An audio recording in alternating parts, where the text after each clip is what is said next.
Shalom Bapak Ibu yang dikasih dalam Tuhan Yesus. Kita bersyukur buat hari ini lagi kita masih boleh berkumpul di tempat ini meskipun dalam ibadah online kita. Kita mengucap syukur sebelum kita memulai ibadah kita, mari kita tunduk kepala, kita berdoa. Bapa dalam sorga, dalam nama Yesus, kami mengucap syukur Bapa untuk hari ini lagi Kau boleh kumpulkan kami di rumah-Mu meskipun dalam kondisi COVID ini Tuhan, kami boleh Engkau pertemukan di dalam setiap ibadah kami ya Bapa.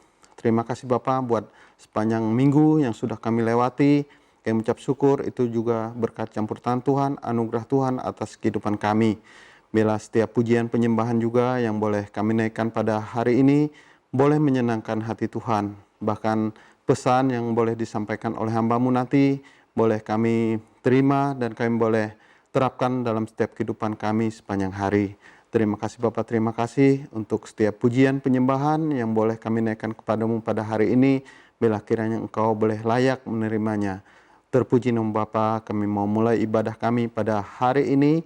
Hanya di dalam nama Yesus kami berdoa mengucap syukur. Haleluya. Amin.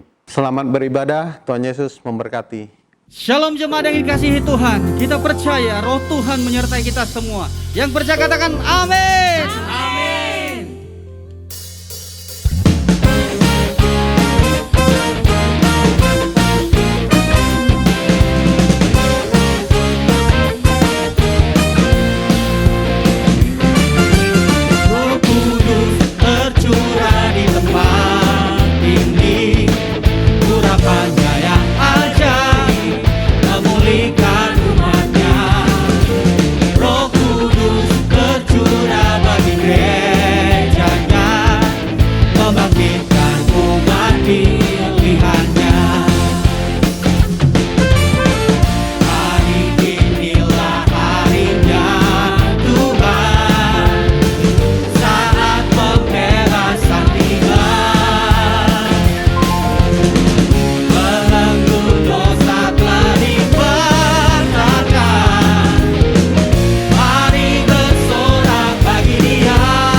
Tercurah di tempat ini.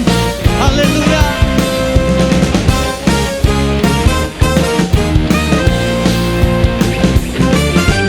Roh Kudus tercurah di tempat ini. Urapannya yang ajaib memulihkan umatnya. Roh Kudus tercurah bagi gerejanya, membangkitkan umat pilihannya. Hari inilah harinya Tuhan, saat pembebasan tiba. Belenggu dosa telah dipatahkan, mari bersorak bagi Dia. Hey! Anggur baru tercurah penuhi umatnya dengan sukacita. Minyak baru tercurah urapi umatnya, nyata kuasanya. Anggur baru tercurah penuhi umatnya dengan sukacita. Minyak baru tercurah urapi umatnya, nyata kuasanya. Nyata kuasanya. Nyata kuasanya.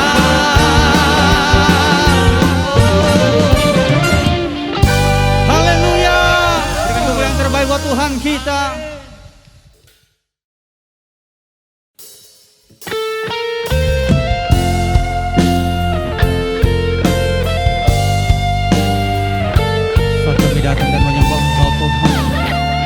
Roh Tuhan bekerja di atas segala kehidupan kami.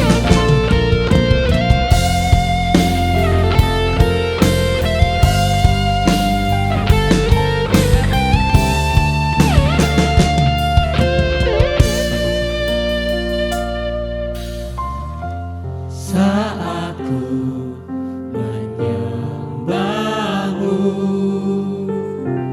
Roh-Mu bekerja. Saat ku memuji-Mu, Kau bertata di atas pujian. Ku angkat hatiku, ku pandang kekudusan-Mu.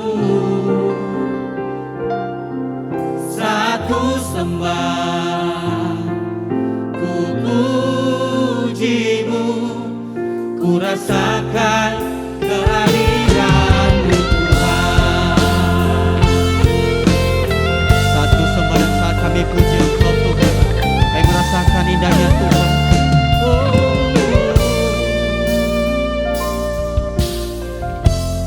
Saat ku menyembahmu,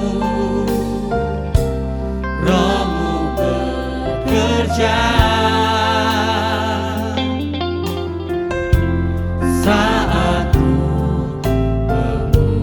memuji-Mu, Kau bertata di atas pujian. Ku angkat hatiku, ku pandang kekudusan-Mu.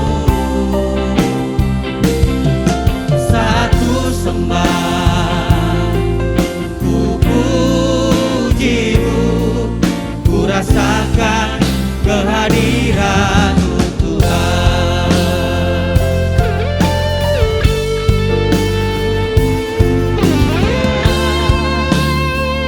Saat kami menyembah dan memuji Engkau Tuhan, Roh-Mu tercurah atas kami. Haleluya.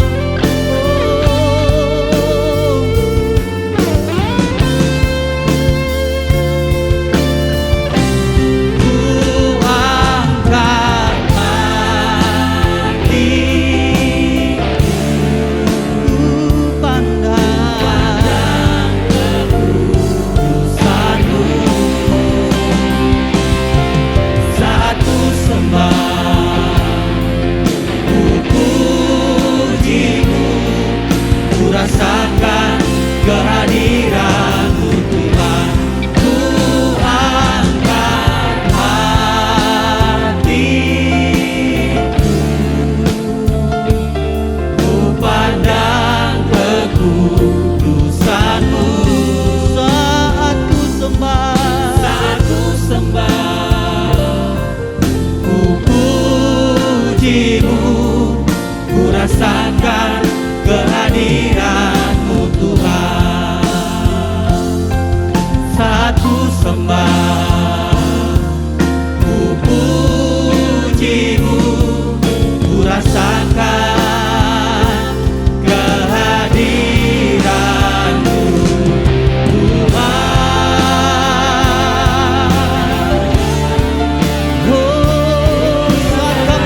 dalam kehidupan kami.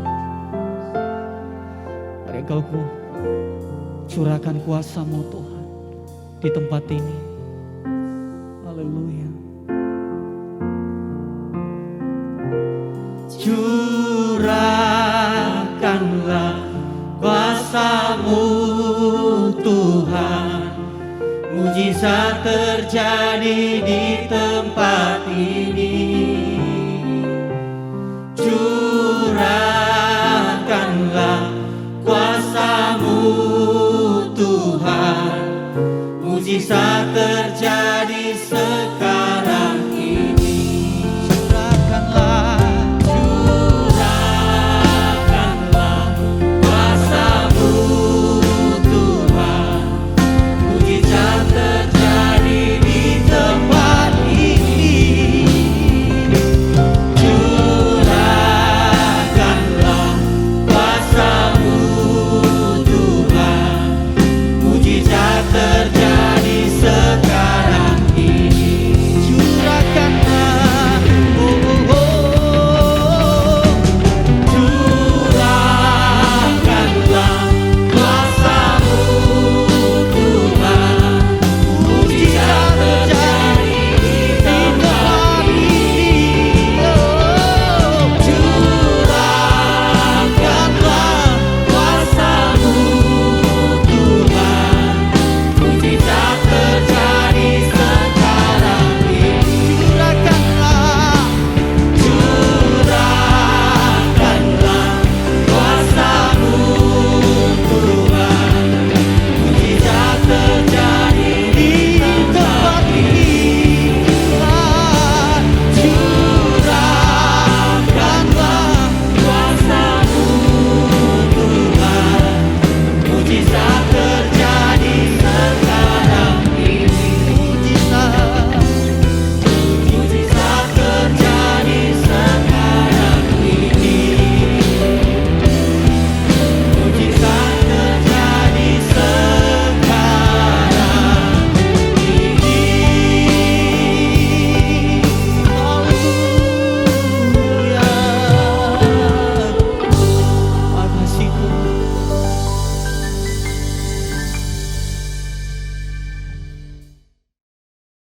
Bapa kami yang di surga, kami bersyukur untuk waktu dan kesempatan saat ini kami ada di hadapan-Mu untuk mendengarkan firman-Mu. Kami menyerahkan ke dalam tangan-Mu ya Tuhan, hamba Tuhan yang sudah Kau pilih dan tetapkan saat ini untuk menyampaikan firman-Mu bagi kami. Tuhan mengurapi, memberikan kuasa, hikmat, dan wibawa rohani dari Allah untuk menjadi saluran berkat yang baik bagi kami. Kami juga menyerahkan ke dalam tangan-Mu semua jemaat yang siap mendengarkan firman-Mu, agar firman yang disampaikan boleh tertabur dan tertanam di hati kami, memberi buah rohani untuk pertumbuhan iman kami. Kasihanilah kami ya Bapa, hanya di dalam nama Tuhan Yesus kami berdoa dan memohon. Haleluya, amin. Saudara-saudara, saya juga ingin menyambut sekitar 50 hamba Tuhan yang telah mengikuti Bethel Open House dari kemarin sampai hari ini. Dan saya percaya kita sama-sama belajar untuk bisa menumbuhkan gereja dimanapun Tuhan tempatkan, baik yang dari GBI maupun bukan dari GBI, karena kita adalah saudara di dalam Kristus. Jadi pesertanya memang dibatasi, mestinya 40, tapi karena waiting listnya panjang jadi 50 saudara-saudara dari 33 gereja, 13 kota di Indonesia. Deli Serdang, Batam, Jambi, Tangerang, Jakarta, Bogor, Cianjur, Bandung, Semarang, Mojokerto, Surabaya, Palu, Polewali, Mandar, Manado. Haleluya, puji Tuhan. Doa dan harapan saya untuk rekan-rekan hamba Tuhan, kiranya selama 2 hari kita di sini kita mendapatkan berkat rohani dan mengalami impartasi kuasa Roh Kudus. Pada akhir Juni nanti rencananya kita akan mengadakan batch yang kedua Dan tentu peserta yang berbeda supaya kita bisa sama-sama belajar. Tapi setelah ini pun masih ada coaching yang dilakukan secara umum. Dan kalau ada gereja yang berminat untuk mengikuti coaching secara lebih personal, lebih private, maksudnya dari satu gereja lokal, kita juga akan memberikan masukan, bahan-bahan, dan ada diagnosa kesehatan gereja yang memang harus diisi. Lalu kita berusaha memberikan petunjuk bagian-bagian apa yang kurang, yang perlu dilengkapi, sehingga semua gereja di Indonesia bisa mengalami pertumbuhan bersama. Haleluya. Baik, dalam ibadah 1 dan 2 ini saya akan menyampaikan firman dengan judul diproses lebih sabar. Dalam ibadah 3 dan 4 saya akan menyampaikan firman dengan judul diproses lebih tabah. Mesti sabar dan tabah dalam segala tantangan. Kalau saudara mengikutinya lewat YouTube, saudara bisa ketik sekarang diproses lebih sabar. Saudara yang ada di gereja bisa ucapkan bersama saya 2, 3, diproses lebih sabar.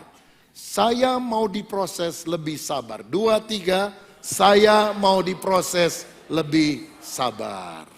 Kasih tahu kiri kanan, kamu harus diproses lebih sabar. 2, 3, kamu harus diproses lebih sabar.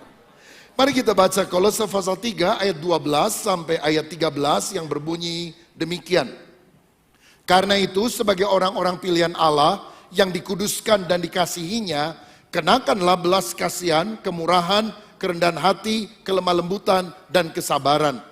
Sabarlah kamu seorang terhadap yang lain, dan ampunilah seorang akan yang lain, apabila yang seorang menaruh dendam terhadap yang lain. Sama seperti Tuhan telah mengampuni kamu, kamu perbuat jugalah demikian. Amin. Sebagai orang-orang Kristen seharusnya kita memiliki karakter yang makin hari makin serupa seperti Yesus. Karena Kristen artinya pengikut Kristus. Masalahnya kadang-kadang kita menyebut diri sebagai pengikut Kristus tapi sifatnya tidak mirip seperti Kristus. Nama kita terlalu bagus.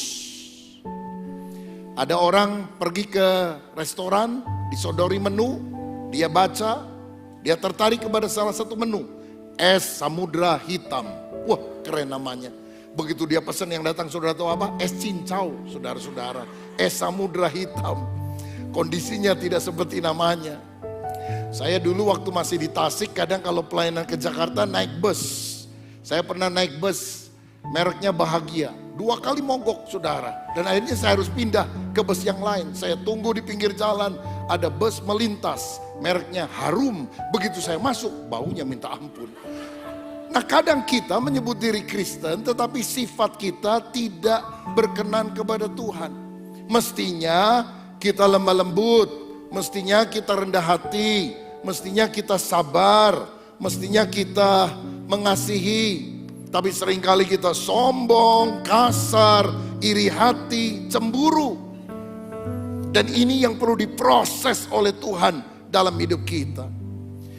Orang kalau sudah jadi anak Tuhan, sudah gak boleh ngomongnya itu kasar. Anak bego, tolol, suami goblok. Waduh, udah gak perlu ada hal semacam itu. Satu kali ada seorang ayah marah kepada anaknya karena anaknya nilainya jelek. Dasar anak bego, katanya. Anaknya kaget. Dia bilang, papa saya memang nilainya jelek.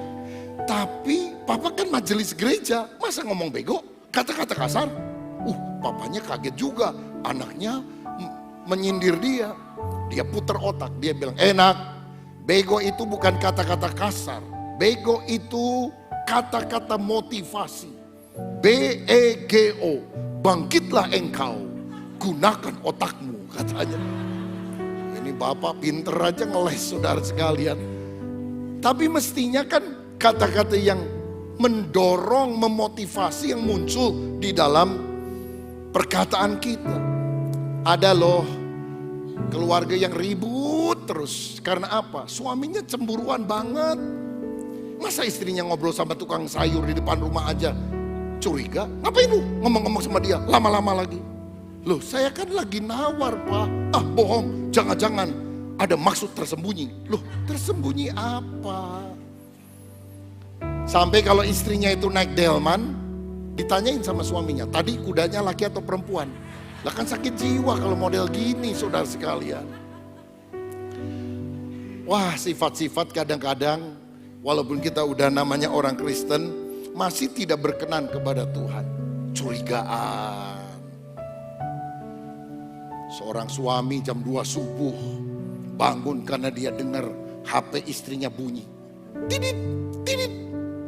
Dia pikir siapa jam 2 subuh meng-SMS istri saya.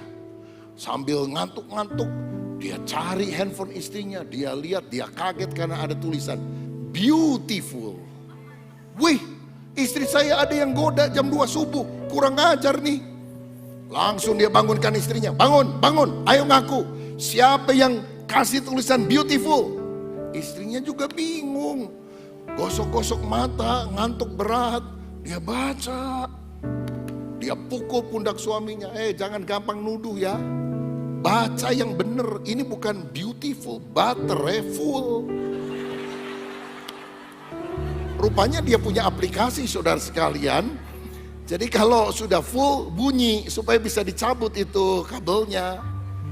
Loh, kadang-kadang kita ini udah ngaku diri Kristen, murid Yesus, tapi sifat kita ini loh yang masih perlu diproses.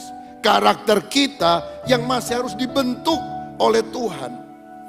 Makanya saya hari ini mau mengajak saudara melihat sebuah profil murid Tuhan Yesus yang namanya Yohanes. Bagaimana Tuhan memproses hidupnya. Yohanes itu adalah nelayan yang menjala ikan di Danau Galilea. Saudaranya Yakobus, Yohanes dan satu lagi Petrus kemudian menjadi 3 murid utama dari Yesus. Waktu Yesus pergi ke Taman Getsemani yang dibawa 3 serangkai ini, Yohanes, Yakobus dan juga Petrus.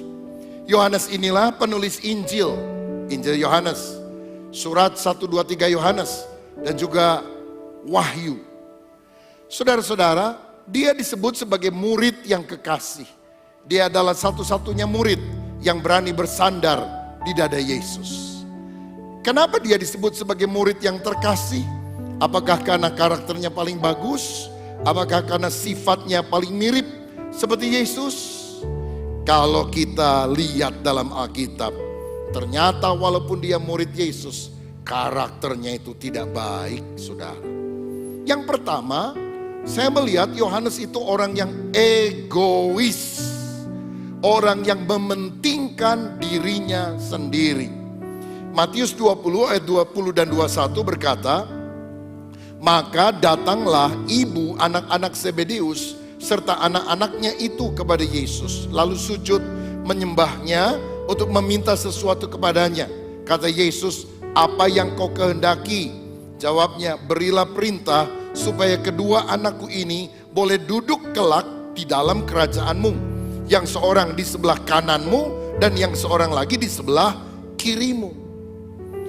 Ibunya Yohanes dan Yakobus datang. Nama ibunya ini Salome, saudara. Suaminya namanya Zebedeus. Dan saudara perlu tahu, Salome ini adalah saudaranya dari Maria, ibunya Yesus. Sehingga kalau boleh dibilang Salome ini adalah bibinya Yesus. Nah, ini 2 orang anak pakai jurus nepotisme. Majuin emaknya untuk ngomong sama Yesus supaya mereka bisa duduk di kiri dan kanan ketika Yesus memerintah kelak di dalam kerajaan sorga. Saudara-saudara, bahkan sebetulnya kalau kita baca ayat paralelnya dalam Markus 10 ayat 35 dikatakan demikian. Lalu Yakobus dan Yohanes, anak-anak Zebedeus, mendekati Yesus dan berkata kepadanya. Yang ngomongannya sama, minta duduk sebelah kiri, sebelah kanan. Ada perbedaan antara Matius dan Markus. Matius bilang ibunya, Yohanes dan Yakobus yang minta, sedangkan Markus bilang Yakobus dan Yohanes yang minta. Yang benar yang mana? Saya perlu jelaskan begini, saudara. Bahwa Matius itu adalah saksi mata, murid Yesus langsung. Jadi dia tahu yang minta itu ibunya. Tetapi Markus itu bukan saksi mata. Markus adalah seorang penulis yang masih muda pada zaman itu, yang menulis atas dasar sumber beritanya adalah Petrus. Sehingga para penafsir Alkitab seringkali berkata bahwa Injil Markus bisa juga disebut Injil Petrus yang dicatat oleh Markus. Nah, jadi tentu ada persepsi di dalam diri Petrus ketika memberikan petunjuk apa yang harus ditulis oleh Markus. Tulis Markus. Walaupun yang maju ibunya, otaknya biang keladinya itu anaknya. Yang pengen itu bukan mamanya, anaknya. Lalu supaya berhasil nggak ditolak oleh Yesus, nepotisme itu dimajuin bibinya. Ponakan, Yesus, mesti denger ya, sama bibi ya. Ini kan saudara kamu nih, dudukan kiri dan kanan. Marah semua murid yang lain. Dan saya rasa yang paling marah adalah Simon Petrus. Kenapa marah? Kan 3 serangkai. Yakobus, Yohanes, Petrus. Lah kalau 2 sudah di kiri kanan, dia di mana? Di belakang kan saudara. Petrus bilang kurang ajar nih orang. Egois banget. Dia juga iri karena dia mau duduk di sebelah kiri kanan, saudara-saudara ya. Dan orang kan sekarang juga selalu ingin doanya kan selalu ingin duduk di sisi kiri dan kanan. Kiranya diterima di sisi Tuhan. Oh, udah berapa miliar orang mati, saudara, sisinya udah banyak banget sebetulnya. Nah, kadang inilah sifat kita, egois, mementingkan diri sendiri. Pusatnya adalah aku. Doa-doa kita adalah supaya kita yang mendapatkan berkat. Berkati rumah saya, keluarga saya, istri saya, anak saya, mobil saya, ayam saya, kucing saya. Padahal pusat Injil adalah Kristus. Pusat alam semesta adalah Kristus. Kita ini bukan pusatnya, kita bukan center. Christ is the center. Sehingga sebetulnya kita ini harus bilang, apa sih, bukan bilang gini, apa sih untungnya saya jadi pengikut Yesus? Tapi kita mesti bilang, apakah hidup saya menguntungkan kerajaan sorga atau tidak? Siapa yang beruntung memiliki Yesus sebagai juru selamat? Boleh angkat tangan? Haleluya, kita beruntung memiliki Yesus. Tapi pertanyaan yang lebih penting, kira-kira Yesus untung gak ya punya anak model saudara? Apakah sorga dirugikan karena kehidupanmu, karena sifat kita yang egois, yang menganggap diri lebih hebat, lebih layak dibandingkan dengan yang lain? Kalau gak percaya, coba gini ya, kalau saudara foto sama teman-temanmu, 10 orang, ceklek, jadi nih fotonya. Yang saudara cari di foto itu siapa? Wajah siapa? Diri sendiri. Foto sama pendeta, begitu selesai, yang dilihat wajah pendeta atau bukan? Bukan, wajah diri sendiri. Kalau 10 orang udah difoto, lalu mau di-upload, saudara perhatikan, jangan, saya lagi merem. Di fotonya 2 kali, satu saudara merem, satu lagi temenmu yang merem. Yang diupload yang mana? Pasti temenmu yang merem. Karena memang kita itu egois, dasar manusia itu saudara. Yang ketawa itu pengalaman pribadi itu ya, pasti udah tahu lah yang gitu-gitu. Anak kecil aja bisa egois. Seorang anak pulang dari sekolah, dia doa begini kenceng-kenceng di kamarnya, Tuhan, ubahlah supaya Cirebon menjadi ibu kota provinsi Jawa Barat. Mamanya tanya, kenapa kamu doa seperti itu? Apa karena kamu suka makanan khas Cirebon? Tahu gejrot, yang dalam bahasa Inggris smackdown tofu. Dia bilang, bukan mama, tadi saya ada ulangan apa ibu kota provinsi Jawa Barat. Mestinya kan Bandung, saya salah tulis Cirebon. Jadi ubahlah Cirebon menjadi ibu kota Jawa Barat. Egois banget. Anak masih kecil begitu. Kalau udah agak gedean gimana? Sama. Seorang naik sepeda motor masuk ke jalan verboden padahal. Tapi biasanya juga gak ada pemeriksaan, gak ada polisi. Maju aja dia, set. Ada polisi ternyata hari itu di ujung sana. Gak sempat balik, doalah dia. Dan apa yang dia doakan? Tuhan, butakan mata polisi itu. Lah pendeta itu doa puasa mencelikan mata orang buta, ini membutakan orang celik, saudara. Egois adalah sifat manusia lama kita yang harus disalibkan, diproses supaya kita bisa mengutamakan Tuhan, orang lain, dan bukan hanya diri kita sendiri. Ini Yohanes ini muridnya Tuhan tapi egois. Kok mirip kita ya? Udah jadi anak Tuhan, pelayan Tuhan lagi egois tapi. Yang kedua, bukan cuma egois, Yohanes itu eksklusif orangnya. Rasanya beda sama yang lain, gak mau disamakan. Karena dalam Lukas 9 ayat 49 sampai 50 dikatakan demikian. Yohanes berkata, "Guru, kami lihat seorang mengusir setan demi namamu, lalu kami cegah orang itu karena ia bukan pengikut kita." Yesus berkata kepadanya, "Jangan kamu cegah, sebab barang siapa tidak melawan kamu, ia ada di pihak kamu." Jadi ada orang ngusir setan dalam nama Yesus. Yohanes lihat, kamu kan bukan 12 murid, kok bisa ngusir-ngusir setan dalam nama Yesus? Nama Yesus itu sudah dipatenkan. Ada copyrightnya, enak aja pakai nama-nama Yesus. Kaget tuh orang saudara, gak berani lagi pelayanan. Laporlah dia sama gurunya, "Bos, ada yang pakai nama mengusir setan." Tuhan bilang biarin aja. Yang penting setannya keluar, orangnya bertobat. Siapa yang tidak menentang kamu, dia bersama-sama dengan kamu. Tapi kenapa Yohanes punya pemikiran untuk mencegah orang itu? Karena bukan dari kelompoknya. Dia merasa eksklusif, elit group.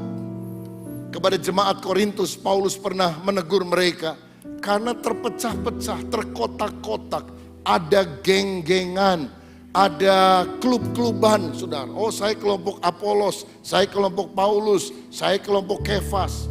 Apakah tubuh Kristus terpecah-pecah? Seharusnya kita memandang bahwa tiap orang itu punya panggilan dan kelebihan masing-masing. Dan kalau tujuannya untuk kemuliaan nama Tuhan, cara pelayanannya bisa beda. Tapi asal nama Tuhan ditinggikan, nggak jadi masalah. Gereja Protestan, kalau kebaktian nggak suka tepuk-tepuk tangan. Tenang, kusuk, syahdu. Kan ada bagusnya juga, saudara. Gak usah kita saling menghakimi. Kebaktian apa kekuburan itu? Kok tenang-tenang amat? Datang ke gereja wajah suram. Dengar khotbah wajah muram.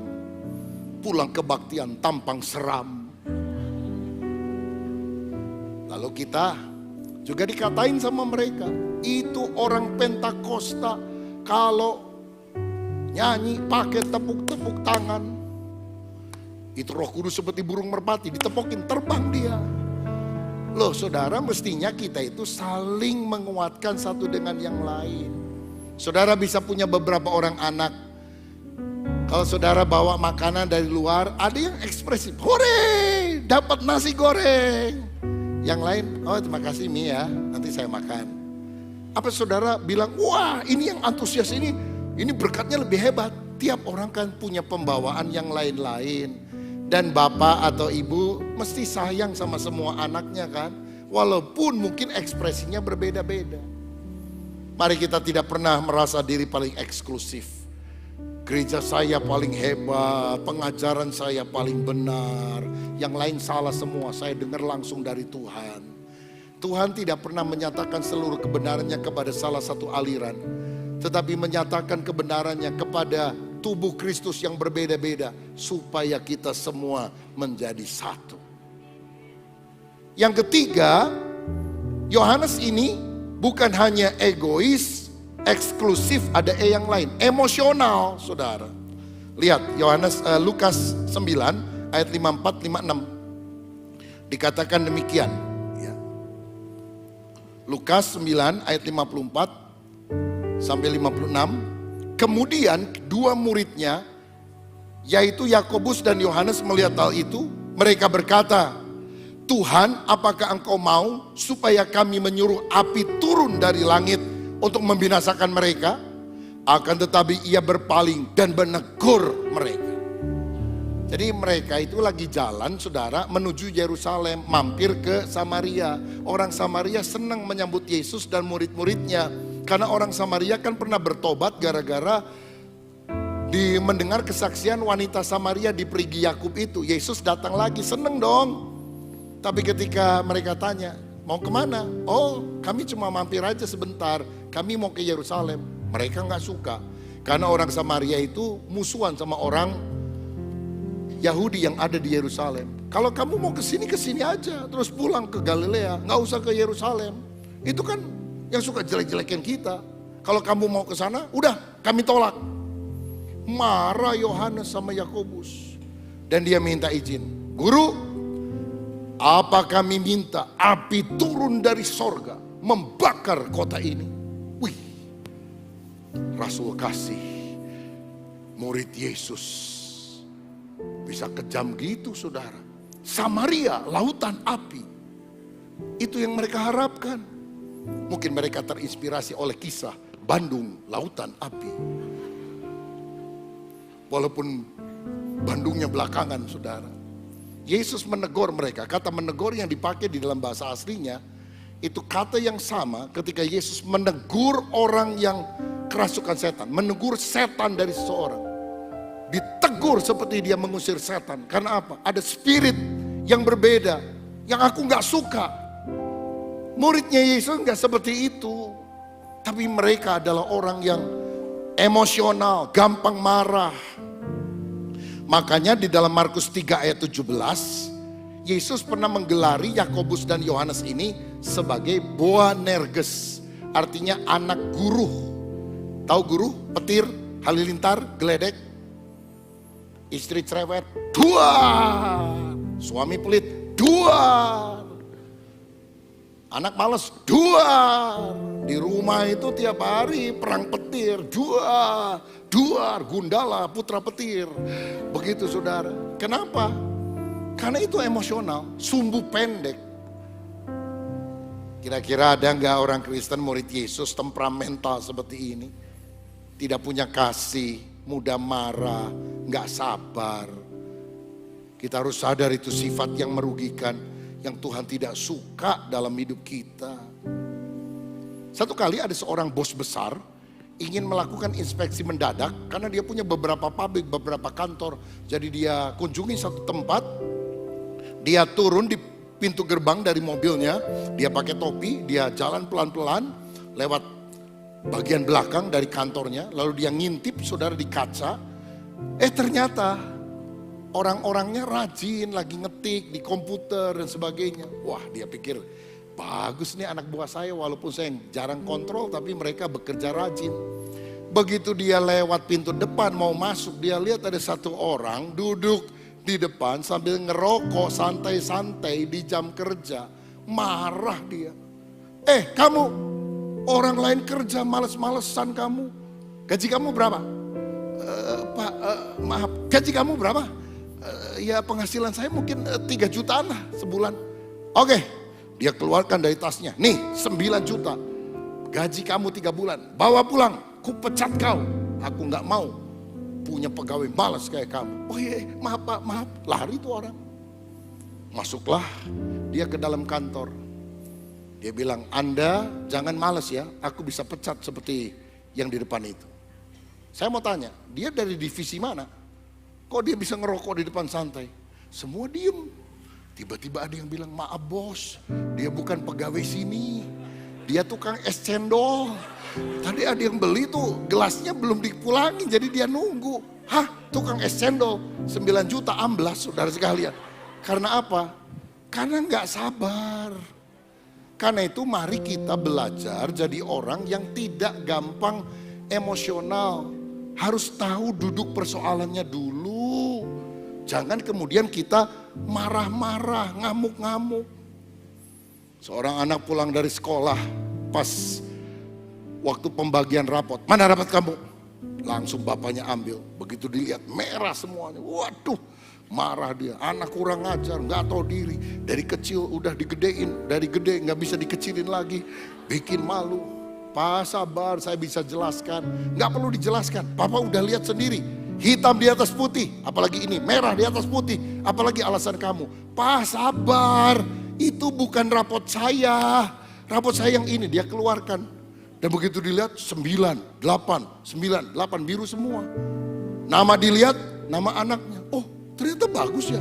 Kalau begitu anak bodoh siapa yang kamu bawa rapotnya tadi? Loh itu kan rapot papa dulu waktu kecil. Saya temukan di bawah kolong ranjang. Kita kalau emosi kadang-kadang harus sadar loh, mungkin kita yang keliru, saudara. Ini kan sifat yang merugikan bukan hanya orang lain, tapi merugikan kita. Karena itu belajar sabar. Jangan gampang emosi. Tapi ingat, walaupun kelihatannya sabar, jangan nikam dari belakang. Karena ada orangnya, iya, enggih ndoro, tapi nikam dari belakang. Ini kata teman saya ya, orang Jogja. Minta maaf ini kalau ada yang kesinggung. Ini cerita contoh. Pak katanya kalau orang di Jawa itu kan pakai blangkon. Nah blangkon itu depannya lurus, belakangnya ada yang begini. Begitu ya. Jadi kalau orang Batak tersinggung, apa lo? Langsung frontal. Kalau orang Jawa, iya, enggih. Tapi keris di belakang, saudara sekalian. Ini blangkon begini, saudara. Nah, Tuhan mau kita luar dalam sama. Ya, jadi ketika kita ngomong baik-baik ya kita tidak ada niat untuk menipu orang. Pernah dengar cerita satu kali ada seorang suami ditanya sama teman kantornya. Teman kantornya laki-laki ngomong gini, gua heran sama lu, bini lu itu aduh sifatnya minta ampun, kok kamu sabar banget sama dia, gak pernah marahin. Ada ceritanya. Gimana ceritanya? Waktu kita baru nikah, istri saya tuh beli kucing, pelihara kucing baru. Begitu dikasih makan, dicakar tangannya. Istri saya sabar loh. Dia cuma bilang satu. Besoknya dikasih makan lagi, dicakar lagi. Dia gak marah, sabar. Dia bilang dua. Besoknya dikasih makan lagi, dicakar lagi untuk ketiga kalinya. Dia juga sabar, dia cuma bilang tiga. Malah dia ke dapur, bikin makanan lain yang lebih enak dan banyak. Disodorin ke kucing. Kucing makan dengan lahap, tiba-tiba kelepek, mati. Rupanya diracun. Saya kan shock, kaget. Pembunuh berdarah dingin nih. Bini gue nih. Dimarah-marah tuh istrinya. Istrinya diam, tiba-tiba dia ngomong satu, katanya. Sejak itu saya nggak berani marah sama istri saya, katanya. Bapak-bapak, kalau istrimu udah diam, nggak marah, sabar, tapi udah bilang satu, banyak doa puasa ya. Jangan-jangan hal yang buruk terjadi karena udah ngempet begitu. Nah Tuhan mau kita bukan cuma nahan emosi yang tidak terkendali, tapi benar-benar mengalami perubahan karakter di dalam kehidupan kita. Saya melihat ada beberapa kunci perubahan hidup Yohanes yang juga kita harus alami. Pertama, apa yang membuat Yohanes berubah? Kelahiran baru. Orang kalau lahir baru karena dia bertobat dari dosa dan menerima Yesus, hidupnya akan diubah oleh Tuhan. Yohanes adalah orang yang mencatat perubahan dalam diri Nikodemus. Perubahan yang terjadi dalam diri wanita Samaria. Dan waktu dia mencatat, dia mendengar bagaimana Yesus menjelaskan kepadanya. Dia sadar, iya ya, seburuk apapun masa lalu seseorang, ketika orang ketemu dengan Yesus, masa depannya menjadi indah. Kita tidak bisa merubah masa lalu kita, tapi kita bisa merubah sejarah masa depan kita ketika kita mulai titik baliknya, kelahiran baru di dalam Yesus. Alkitab berkata, jadi siapa yang dalam Kristus, dia adalah ciptaan yang baru. Yang lama sudah berlalu, sesungguhnya yang baru sudah datang. Sifat-sifat lama mesti dibuang. Jangan bilang, saya dari sononya udah begini, mau apa? Loh, sono sebelah mana? Kan dalam Kristus sudah berubah menjadi baru. Lihat 2 Petrus 1 ayat 4. Dengan jalan itu ia telah menganugerahkan kepada kita janji-janji yang berharga dan yang sangat besar, supaya olehnya kamu boleh mengambil bagian dalam kodrat ilahi dan luput dari hawa nafsu duniawi yang membinasakan dunia. Orang kalau belum lahir baru, hawa nafsu itu ada dalam dirinya. Kalau dia sudah bertobat lahir baru, bukan hawa nafsu, kodrat ilahi. Berjalan dalam kebenaran, kekudusan seperti yang Tuhan kehendaki. Saudara menjadi orang yang ke gereja belum tentu mengalami kelahiran baru. Tapi hari ini bukalah hatimu, bertobat dari segala dosamu. Jadikan Yesus sebagai Tuhanmu. supaya hati kita dirubah 180 derajat oleh Kristus. Yang lama berlalu, yang baru sudah datang. Siapa yang rindu menjadi ciptaan baru dalam Yesus? Berikan kemuliaan untuk Tuhan kita. Katakan bersama, saya ciptaan baru dalam Kristus. 2, 3. Saya ciptaan baru dalam Kristus. Saudara yang melihat lewat YouTube, ketik juga, saya ciptaan baru dalam Kristus. Sekali lagi, saya ciptaan baru dalam Kristus. Kelahiran baru itu mengubah hidup kita secara radikal. Yang kedua, keintiman dengan Yesus itu mengubah hidup kita secara radikal. Kalau saudara membaca Alkitab, ada 4 Injil, Matius, Markus, Lukas, Yohanes. 3 Injil pertama disebut sinoptik, artinya sama. Karena cara pandangnya sama, lebih banyak menulis tentang mujizat Yesus, karya Yesus, pekerjaan Yesus. Yohanes tidak digolongkan sebagai Injil sinoptik karena berbeda. Apa bedanya? Kalau lain mencatat perbuatan Yesus, karya Yesus, Yohanes mencatat perkataan-perkataan Yesus.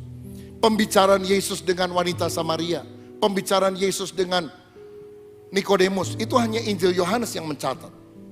Dan Yohanes tidak mencatat kelemahan-kelemahan dirinya. Kalau saudara perhatikan, ayat-ayat yang saya ambil dari Matius, dari Markus dan sebagainya tentang kelemahan daripada Yohanes, dia nggak nulis tentang dirinya, saudara. Teman-temannya yang nulis. Karena kita biasanya suka punya blind spot, satu sisi buta yang kita tidak bisa lihat dan orang lain yang bisa lihat kita, dan orang lain yang bisa menunjukkannya. Nah, saudara, jadi Yohanes itu adalah murid yang lebih sering mencatat perkataan Yesus. Karena dia selalu duduk dan mendengar apa yang Yesus sampaikan. Dan ketika engkau mengizinkan firman Tuhan terus datang dalam hidup kita, itu akan mengubah pola pikir, itu akan mengubah hidup kita. Setiap hari hiduplah dalam doa, setiap hari hiduplah dalam pembacaan firman. Kita akan diubah dalam hadiratnya. Yang benar yang mana? Saya harus hidup benar dulu baru masuk hadirat Tuhan? Atau saya harus hidup dalam hadirat Tuhan, maka hidup saya yang gak benar jadi benar? Apa kunci masuk hadirat Tuhan? Bukan hidup benar. Kunci masuk hadirat Tuhan adalah darah Yesus, kata Alkitab.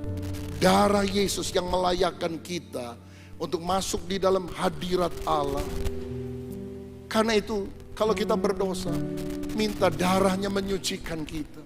Dan selalu berada di hadirat Tuhan. Walaupun kau masih punya kekurangan, selalu hadirat Tuhan, hadirat Tuhan.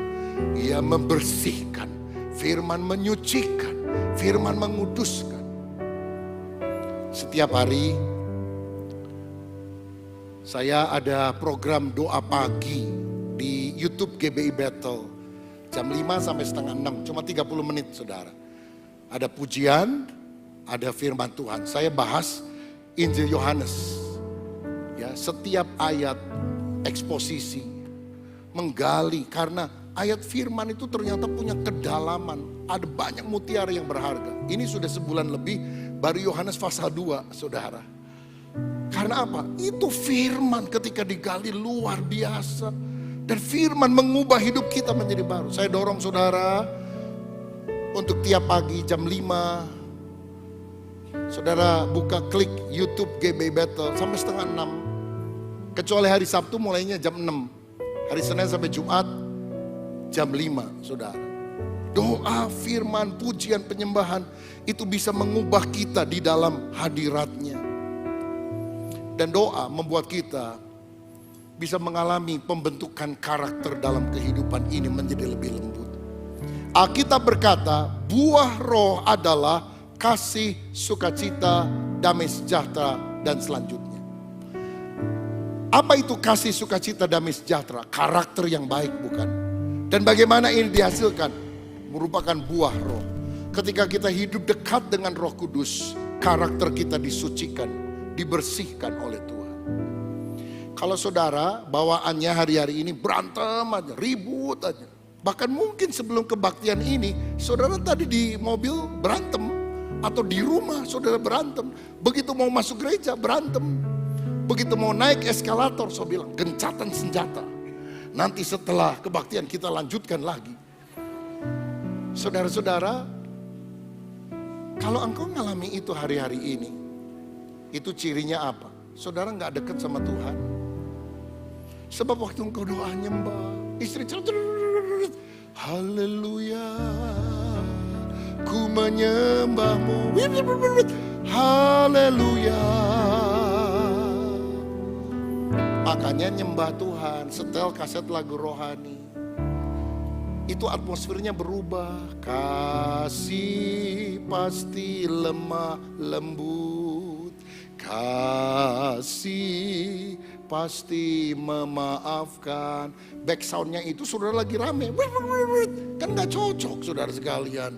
Kasih pasti murah hati. Jadi pilihan kita cuma dua, matiin itu lagunya atau berhenti dari pertengkarannya. Oh, pujian penyembahan itu luar biasa, lakukan di rumah kita masing-masing.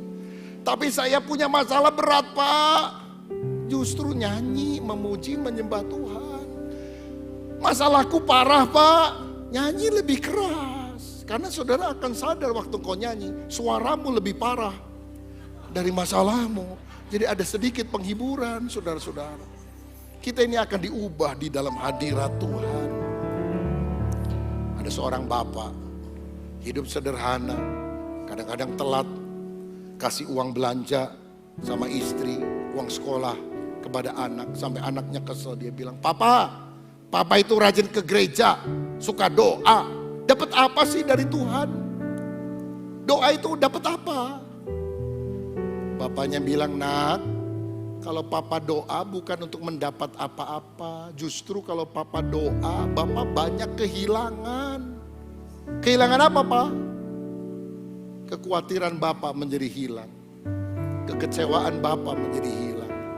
Kemarahan bapak menjadi hilang. Saudara, doa bukan hanya minta berkat, uang, rumah gede. Tuhan hilangkan sifat buruk dalam hidupku. Dan itu terjadi pada waktu kita masuk di dalam hadirat Tuhan. Keintiman dengan Tuhan mengubah hidup. Yang terakhir, yang ketiga. Apa yang mengubah hidup Yohanes dan kita? Ada 3K. Kelahiran baru, keintiman dengan Yesus. Dan yang ketiga, keteladanan Yesus. Keteladanan Yesus sebagai panutan, itu membuat hidup kita berubah. Lihat, Yohanes yang begitu egois, yang begitu eksklusif, yang begitu emosional. Ketika lihat Yesus melayani, gak ada yang mau mencuci kaki, karena itu pekerjaan seorang budak. Atau kalau bukan budak, salah satu di antara mereka yang paling muda. Yang paling muda kan Yohanes. Mestinya Yohanes yang cuci kaki. Gak mau dia. Saya memang murid Tuhan, tapi murid yang besar. Saya memang hamba Tuhan, tapi hamba Tuhan yang besar. Gak ada hamba Tuhan yang besar itu. Kita adalah hamba kecil dari Tuhan yang besar. Tuhannya yang besar. Yesus ambil baskom, dia cuci kaki murid-muridnya. Aku memberi teladan kepada kamu. Siapa ingin menjadi terkemuka, layani yang lain. Nangis itu Yohanes. Hancur hatinya. Petrus yang keras aja. Aduh, gemetar. Masa Tuhan yang mencuci kaki aku? Keteladanan Yesus kalau kita baca dalam firman-Nya itu luar biasa. Dia pelayan yang rendah hati, membasuh kaki, tidak sombong. Apa sih yang kita banggakan? Saudara punya uang banyak, rumah gede. Kita itu cuma debu tanah, kita hanya menerima anugerah Tuhan. Saudara, pelayanan, jangan anggap diri kita hebat. Kita orang biasa dari Tuhan yang luar biasa. Kita ini dulos, budak, hamba. Gak usah pikir fasilitas apa dan sebagainya. Orang mesti memperlakukan saya dengan ini. Biasa aja. Kita budak kok, kita bukan selebriti. Kita bukan pesohor, kita hamba. Teladan kita Tuhan Yesus. Biar kita rendah hati di hadapan Tuhan. Yang kedua, Yesus penuh kasih dan pengampunan. Waktu orang teriak, salibkan dia, Yesus berkata, ampunilah, karena mereka tidak tahu apa yang mereka perbuat. Nangis ini Yohanes di bawah kaki salib tuh. Aku kesinggung sama orang Samaria aja, aku akan bumi hanguskan itu Samaria. Yesus dimaki-maki, ditelanjangi, disalibkan, dia malah mengampuni. Aduh, kok beda banget sifat saya dari sifat Yesus. Semakin engkau dekat dengan Tuhan, semakin engkau mengerti tentang Dia dari firman-Nya, kita akan tertunduk malu. Kita tidak akan merasa diri kita lebih baik dari orang lain. Aku belum apa-apa dibandingkan dengan Yesus. Ada yang bilang gini, saya sama Tuhan Yesus itu sudah beda dikit. Maksudnya gimana? Yesus sedikit-sedikit berdoa, saya sedikit berdoa. Yesus sedikit makan, saya sedikit-dikit makan. Yesus sedikit-sedikit menolong orang, saya sedikit menolong orang. Beda dikit katanya. Apa itu beda dikit dalam hidup kita? Ayo kita belajar dari Yesus. Yohanes akhirnya menjadi rasul kasih. Dari orang berangasan jadi rasul kasih. Dia yang nuliskan, God is love, Allah adalah kasih. Anak-anakku hendaklah kamu saling mengasihi. Itu pesannya sampai dia mati. Setelah dia tua, hanya itu yang dia sampaikan. Kenapa? Keteladanan Yesus. Dan yang ketiga, penderitaan rela ditanggung oleh Yesus demi menyelamatkan manusia. Penderitaan rela diterimanya demi keselamatan kita. Apa Yesus gak bisa terbang ke sorga pada waktu dia akan ditangkap oleh para prajurit? Sangat bisa. Dia bisa panggil berlaksa-laksa malaikat. Tapi kalau dia pulang ke sorga, terbang, kita mati semua, masuk neraka. Apa yang menahan Yesus ada di kayu salib? Karena dia ingat saya dan saudara. Kalau dia naik ke salib, kalau dia naik ke sorga, kita akan terhilang selama-lamanya. Itu yang menahan. Yang menahan bukan prajurit Roma. Yang menahan bukan paku yang dipakukan. Yang menahan kasihnya. Yang rela berkorban bagi saya dan saudara. Kalau dia tidak rela mati untuk kita, kita semua mati binasa. Saya dulu pikir kasih itu simbolnya adalah jantung hati, sarangeo.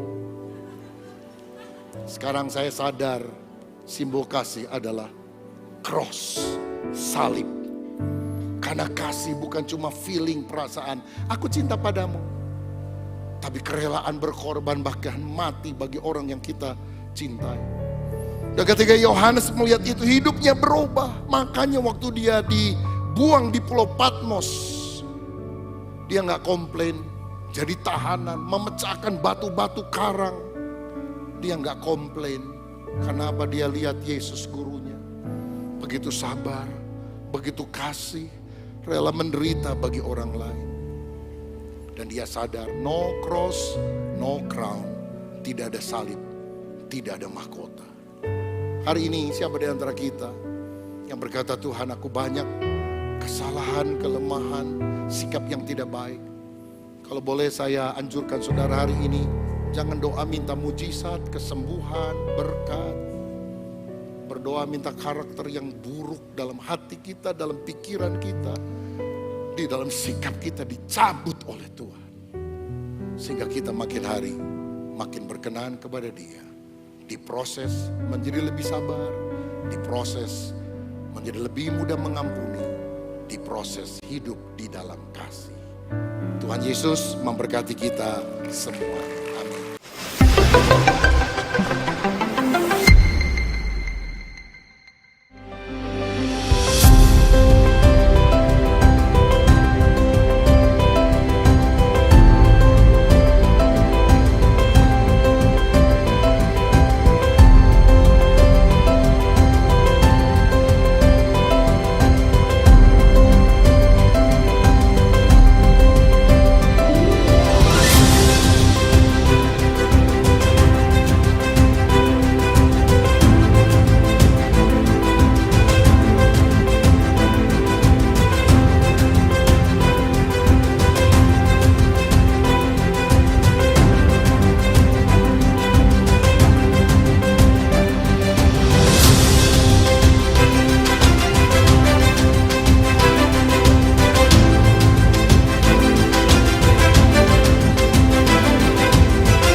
Salam saudara sekalian, Alkitab berkata pada hari Pentakosta, Roh Kudus turun ke atas para murid seperti lidah-lidah api. Pengalaman yang hampir sama pernah terjadi tahun 1965 di sebuah gereja di Soe, Nusa Tenggara Timur. Karena ketika orang sedang berdoa, tiba-tiba orang melihat dari luar seperti gereja itu terbakar dan orang membunyikan kentongan, membawa air untuk menyiram dengan air api yang tampaknya membakar gereja. Padahal setelah didekati, tidak ada apinya. Tapi orang yang ada di dalam gereja itu dilawat oleh Roh Kudus dengan karunia-karunia rohani yang luar biasa. Mel Tari dalam bukunya Like a Mighty Wind bercerita tentang kebangunan rohani yang menimbulkan banyak mujizat. Orang-orang sakit disembuhkan, orang mati dibangkitkan. Bahkan waktu mereka berdoa, air biasa berubah menjadi air anggur. Saudara, saya berdoa supaya api Roh Kudus juga membakar hati kita. Bukan hanya pada peristiwa Soe 1965, tapi sampai hari ini. Dan wujudnya kalau Roh Kudus bekerja dalam hidup kita, kita akan dipakai untuk bersaksi, memenangkan jiwa, menuntaskan amanat agung Yesus, sehingga nama Tuhan dipermuliakan. Amin.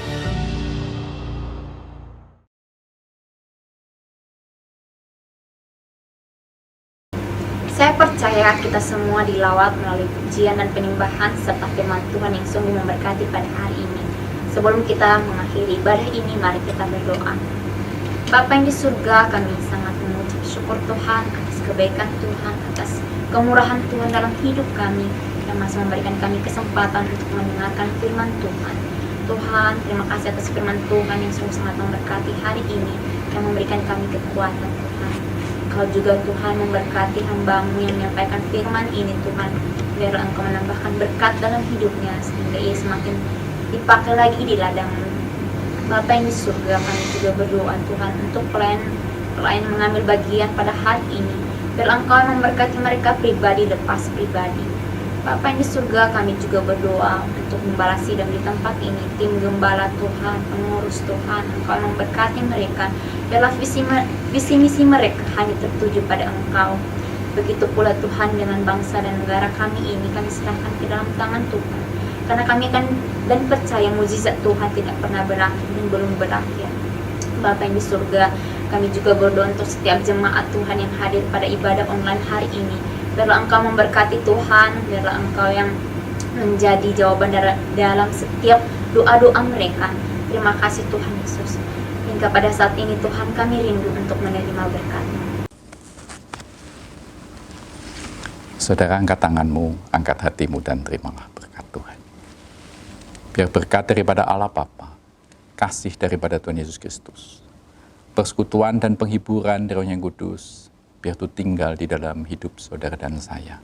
Sehingga kita boleh tetap hidup dengan kuat, tetap beriman, dan tetap setia kepada Tuhan. Biar berkat ini turun atas kita semua, mulai dari saat ini, bahkan sampai selama-lamanya. Yang percaya bersama-sama kita katakan, amin. Tuhan memberkati. Salam sehati.